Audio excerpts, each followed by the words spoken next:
ጤና ይስጥልኝ ተመልካቾቼ ዛሬ ይዤላችሁ የቀረብኩት ቀለል ያለ ስኳርድንች በሽንብራና በቆስጣ ቅጠል አሰራር ነው እንደምትወዱት እርግጠኛ ነኝ አሁን ወደ አሰራሩ እንሄዳለን የሚያስፈልገንም ነገር ስኳርድንች ሽንብራ ትንንሹ የቆስጣ ቅጠል ቲማቲም ሽንኩርት የባሮ ሽንኩርት ቃሪያ የከሪ ፓውደር ዘይት ጨውና ብላክ ፔፐር ናቸው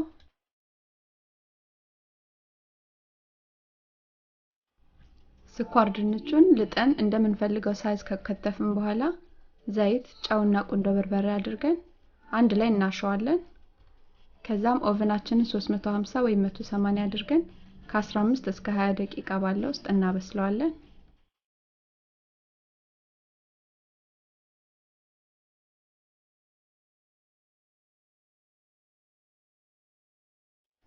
በጋለ መጥበሻ ላይ አንድ ሾርባ ማንኪያ የሚያህል ዘይት እናደርግና ሽንኩርቱን አስገብተን እናቁላለዋለን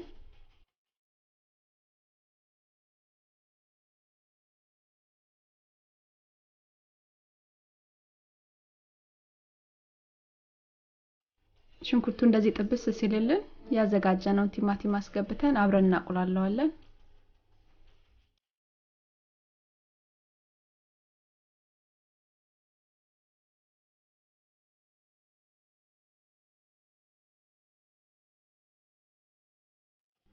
አሁን ደግሞ ጨውን ቁንዶ በርበሬውንና የከሪ ፓውደሩን እናደርግና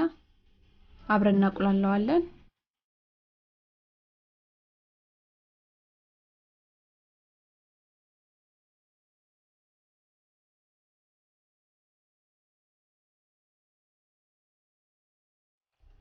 ቲማቲሙ ውሃው መጥቶ በደንብ ከተቁላላልን በኋላ ሽንብራውን እናስገባና አብረን እናቁላለዋለን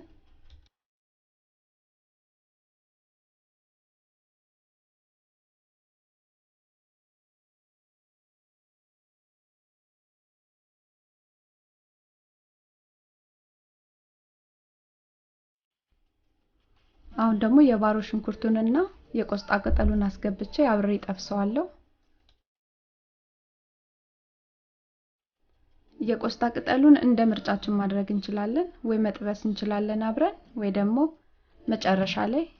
እንደ ሰላጣ መጠቀም እንችላለን እንደምንፈልገው ማድረግ እንችላለን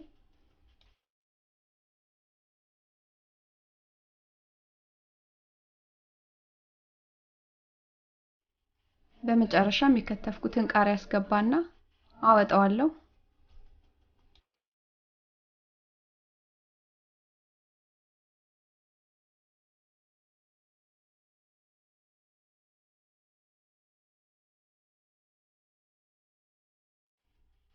ትንሽ ሲቀዘቅዝልኝ የጠበስኩትን ስኳርድንቹን አስገባና አቀርበዋለሁ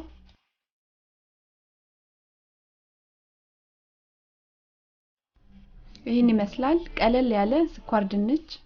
በሽንብራና በቆስጣ ቅጠል እንደወደዳችሁት እርግጠኛ ነኝ አስተያየት ጥያቄ ካላችሁ ቀበላለሁ አመሰግናለሁ ደህና ሁኑ